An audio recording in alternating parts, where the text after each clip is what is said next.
Welcome to another episode of Cannabis Health Radio. I'm Ian Jessup. And I'm Corey Yelland. When he was only 3 years old, Tyler Hook was diagnosed with stage 4 Medulloblastoma, brain cancer. After enduring 6 weeks of radiation and 5 months of chemotherapy, he was given 3 weeks to live and sent home to die. But the good news is he's cancer-free today. And here to tell Tyler's story is his mother, Sunshine Hook, who joins us from Florida. Sunshine, thanks for doing this. Thanks for telling your son's story. Oh, it's a pleasure. How old is Tyler today, and how's he doing?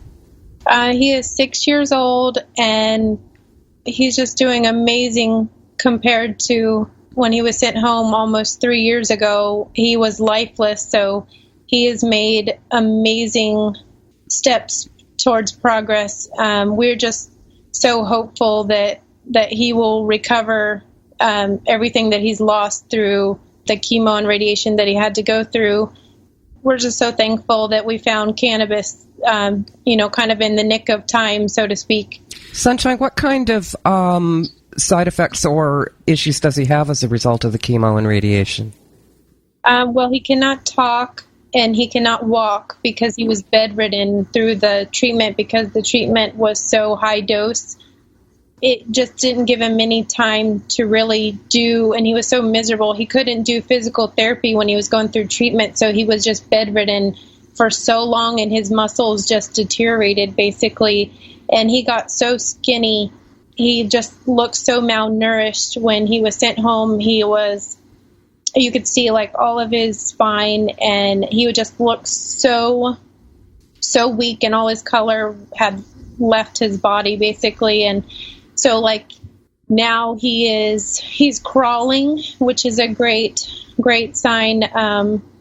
But he has seizures every now and then, out of the blue. And I don't know if it's because of his brain trying to repair itself, or, part of it is low sodium seizures. He has a history of those. And now he has a thyroid condition because of the treatment he went through. He has hypothyroidism.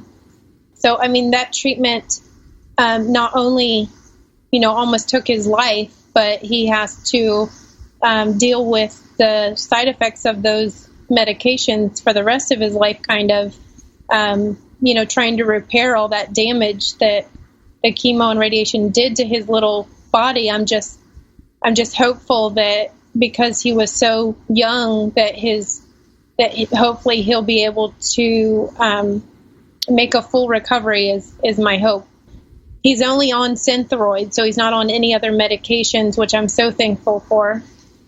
Sunshine, what is a sodium seizure?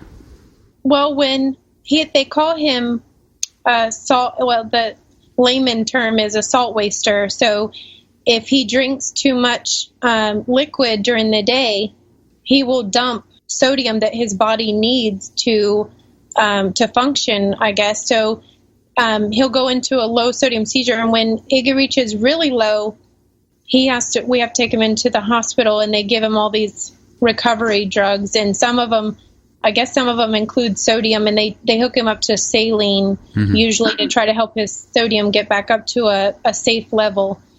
The seizure world, I don't think anybody really knows. Like, we couldn't tell you that every time he had a seizure, it was a low sodium seizure, but that's been one of his main causes that we've found for the actual seizure. So we try to keep him off any anti-seizing meds because we have friends that have children with epilepsy, and we hear the horror stories. So we try to stick with the cannabis as an all-around herbal healing for all kinds of ranges of damage that the other pharmaceuticals did to him. Take us back to the beginning, Sunshine, and when Tyler was diagnosed at the age of 3 with brain cancer, how was he behaving prior to his diagnosis? Well, he was laying around a lot, and he was not acting himself, just very lethargic, and he would have to throw up almost immediately. It reminded me of morning sickness that a woman would have.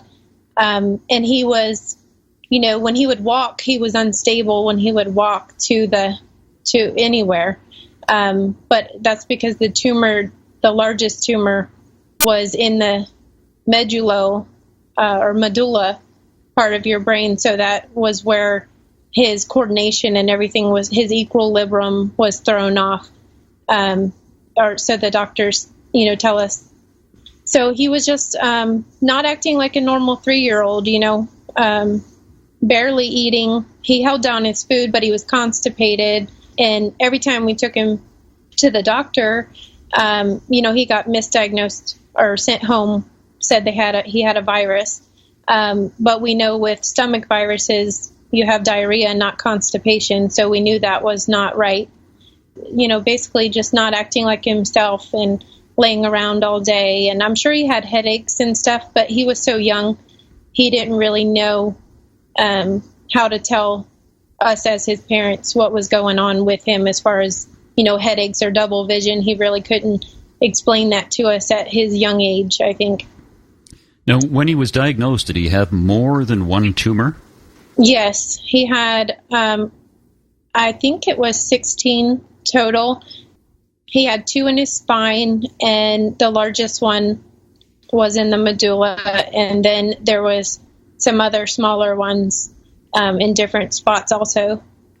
Wow. And yeah. What was it like for you and your husband emotionally when your child is diagnosed with these 16 tumors, particularly in the brain?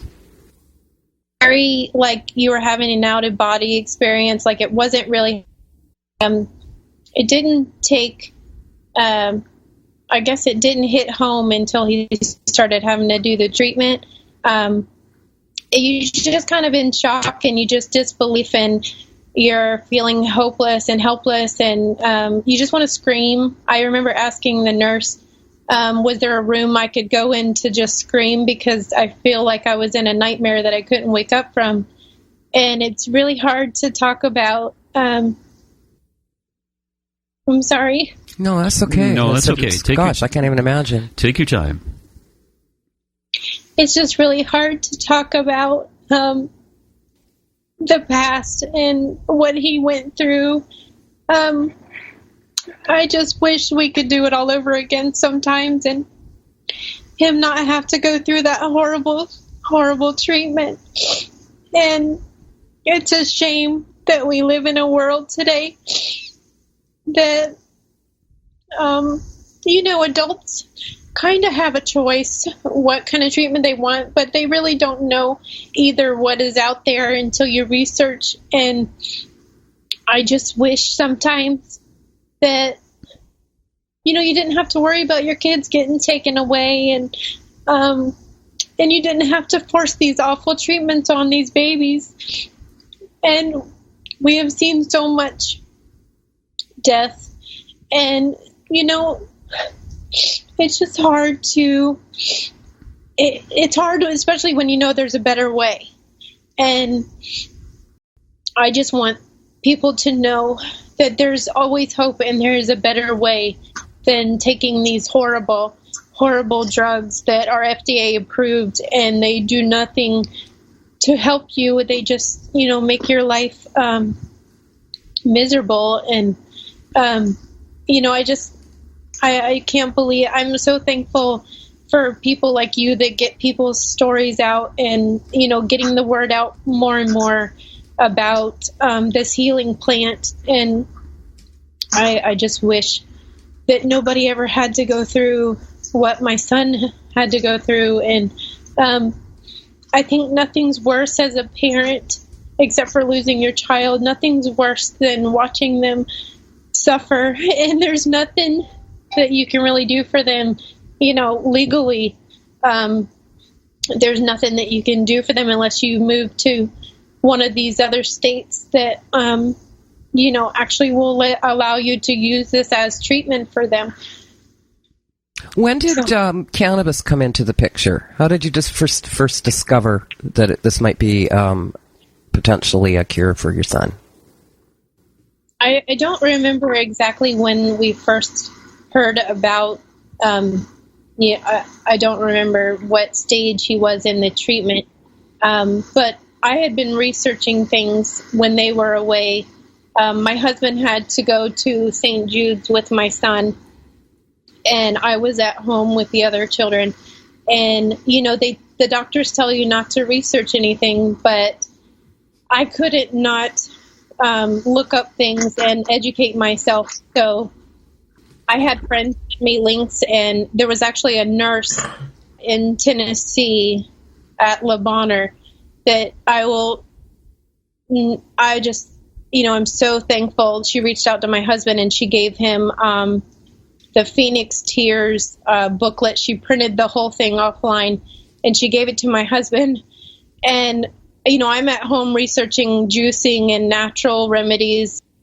And, I had people brought into my life, and I'm not a religious person, but I believe God brought people into my life. Like, when I say I'm not a religious person, I see it as more of a relationship with Jesus. And I believe that God sent people into our life just in the nick of time, just when I needed it the most, people in our lives that helped our son immensely with obtaining the oil, because we weren't able to use it. The whole time he was going through treatment, he was in Tennessee, which is an illegal state. So when he was sent home on hospice, our home state is Florida, and I was like, well, since he's terminal, then we should be able to use the oil with him and not have any legal problems, because I had heard of other patients being able to use it if they were terminal in this state before they had just passed the medical marijuana thing, because he was sent home 2 years, over 2 years ago.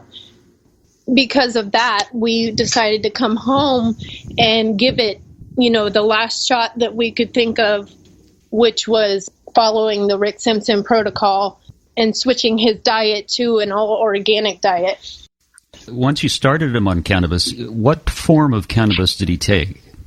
Well, I guess they call it the Rick Simpson oil. So it wasn't just high CBD oil. It was an equal 1-to-1 ratio of THC and CBD, because we had heard that you need the THC when you're fighting active cancer. Mm-hmm. So it wasn't, CBD is fine, and it helps with a lot of ailments, but we wanted the 1-to-1, the whole plant extract, basically. When he started taking it, how did he respond to it? Well, he slept a lot, but that wasn't, that was the worst side effect, was he would sleep a lot. And then he is tube fed, so we feed him through a feeding tube, and we give him organic feeding formula. After his body adjusted to the oil, we worked him up to 1 gram a day as fast as we could, because when we brought him home, we thought he wasn't going to make the trip home to Florida. He was so weak, and he was so pale and just so fragile. But we got him up to 1 gram, which a lot of people are like, whoa, 1 gram's a lot for a child. But we were desperate, and Rick Simpson protocol was the only protocol that we knew of that was effective in bringing people back from hospice, basically. From hospice to healing is what we call it. So he slept a lot, and then, once he got used to it, he started having an appetite, and he started wanting to, interact with us more. And so the worst side effect that we ever saw from it was that he slept a lot. But once his body adjusted, it was like he just started to improve. His color started back. He started interacting more and more with his siblings and trying to do more each day. So, it just... That must have been a bit of a surprise or a bit of a shock to you and your husband to see your son improving when you were told to take him home because he was going to be dead within 3 weeks? Right. Well, we didn't, and I forgot to tell you, we didn't get the oil like right away. Like when we first got home, we had to hunt it down, so to speak, and, travel to get him started on it. And then we had someone bless us who blesses other people who are sent home on hospice, especially kids.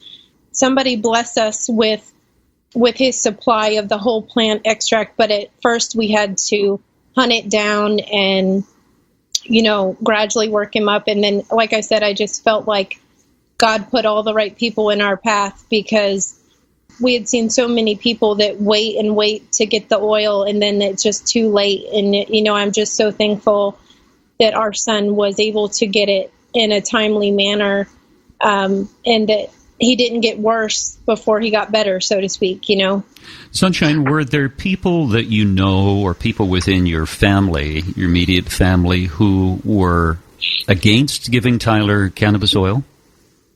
I'm sure there was, but I don't think I don't think they spoke up about it. And once they started seeing him improve, they kind of couldn't be upset with me, like they couldn't discredit that the cannabis was helping him. So, I think some people might have had disapproval, but they didn't really say anything because, he was sent home on hospice and he wasn't supposed to be alive. And here he is improving. So it's kind of like there's a stigma still, and they probably wouldn't do it for their loved one or whatever. But when you're put in that situation, you really don't care what other people think about it, because you've tried everything. You've tried to do it the right, or quote unquote right way by doing the conventional treatments. And, it was our last resort. And I think everybody that was around us knew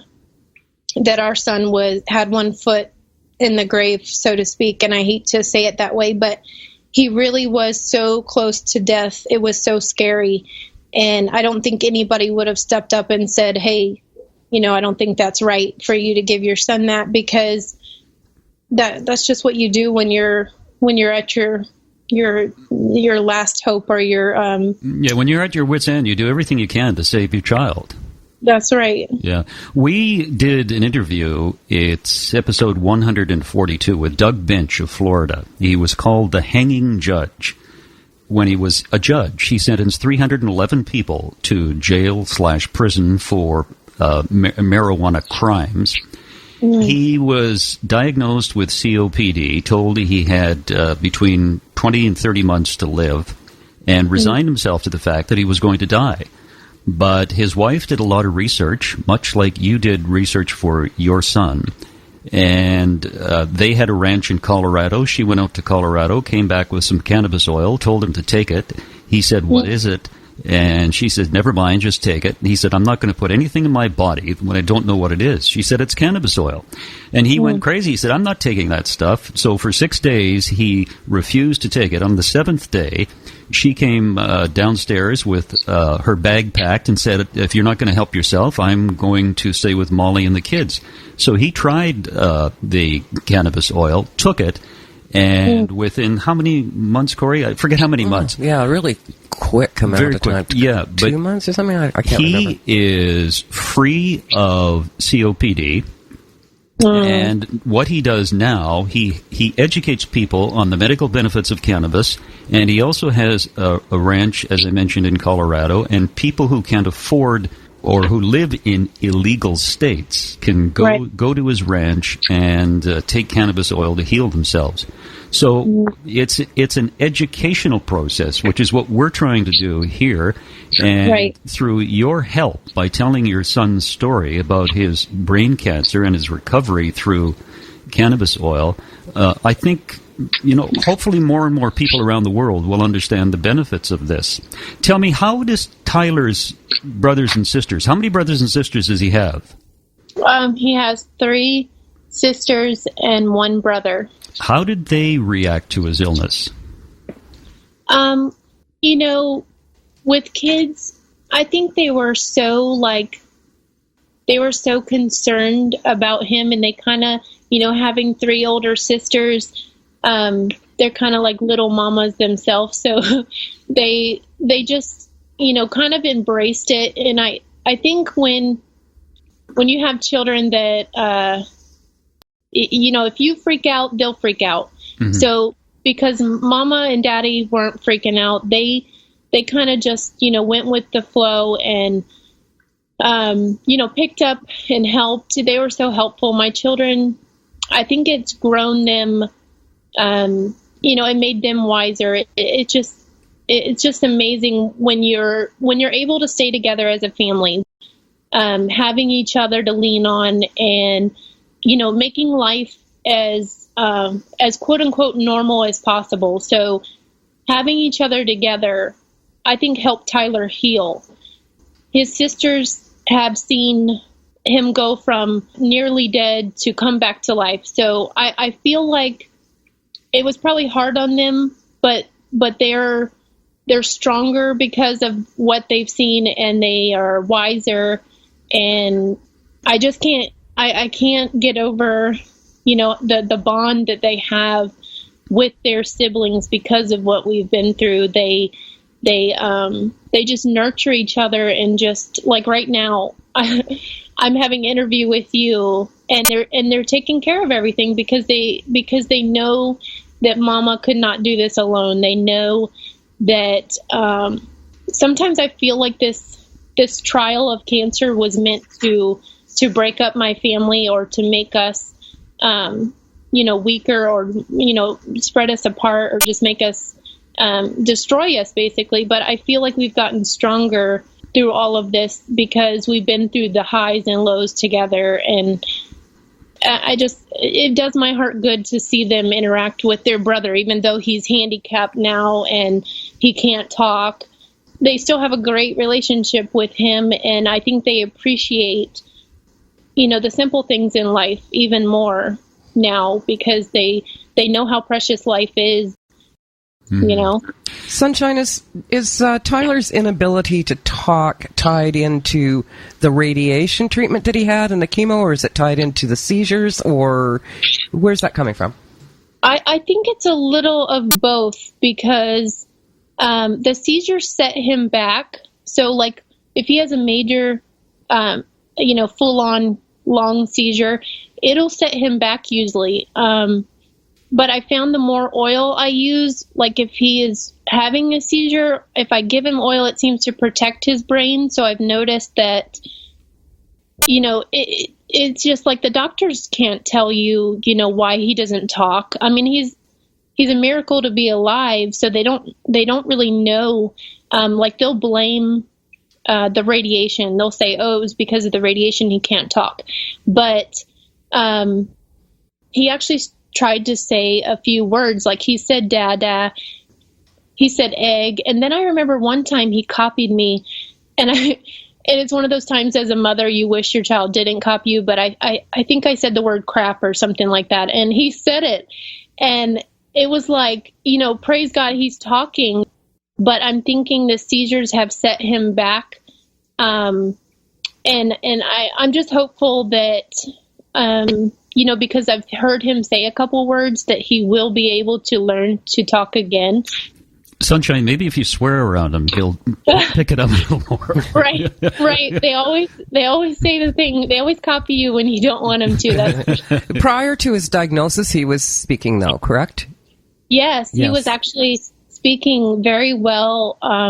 It was the 5th round of chemo that took a lot of things from him. It took his voice, and I remember being in the hospital after that 5th round, and my child was screaming at the top of his lungs almost, and the nurses come in and they said, oh, is he in pain? Does he need morphine? Does he need pain meds?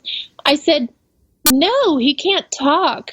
Wouldn't you be upset if you couldn't talk? I mean, he had literally been able to talk before the 5th round of chemo, and then when they administered it and he had finished it, he was not able to talk, and I'm sure he was freaking out. And, as a mom, you can kind of tell when your child's in pain by their cries or by the way they're acting. And he can still understand us, like he totally understands us when we talk to him, because we can ask him to do something, or, we could say, give me a kiss, and he'll lean in for a kiss. Or, you know that he's comprehending you.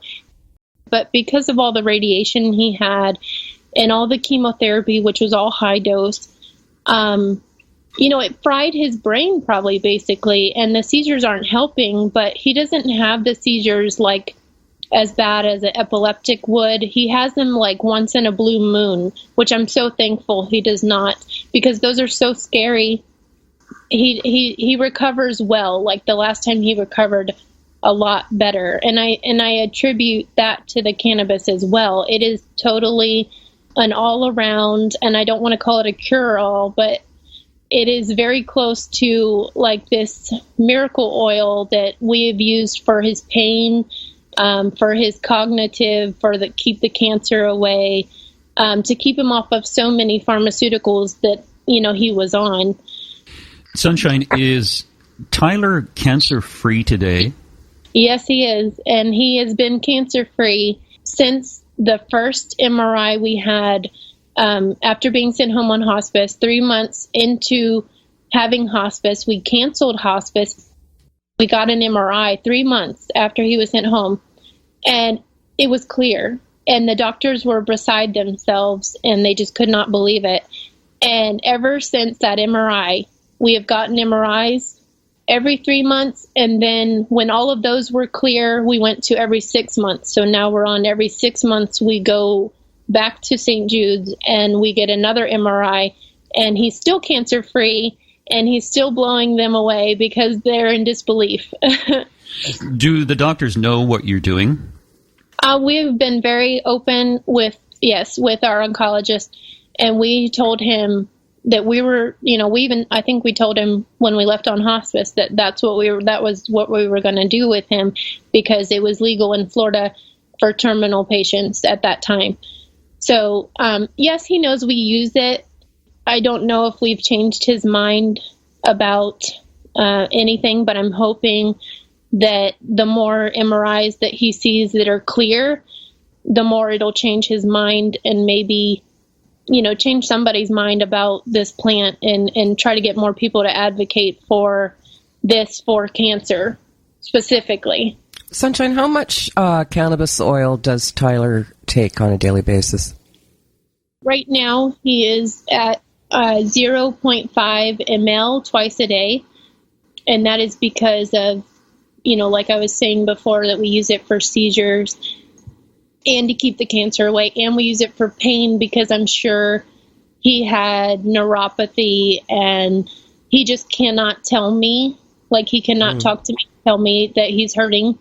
So I give it to him just for that fact.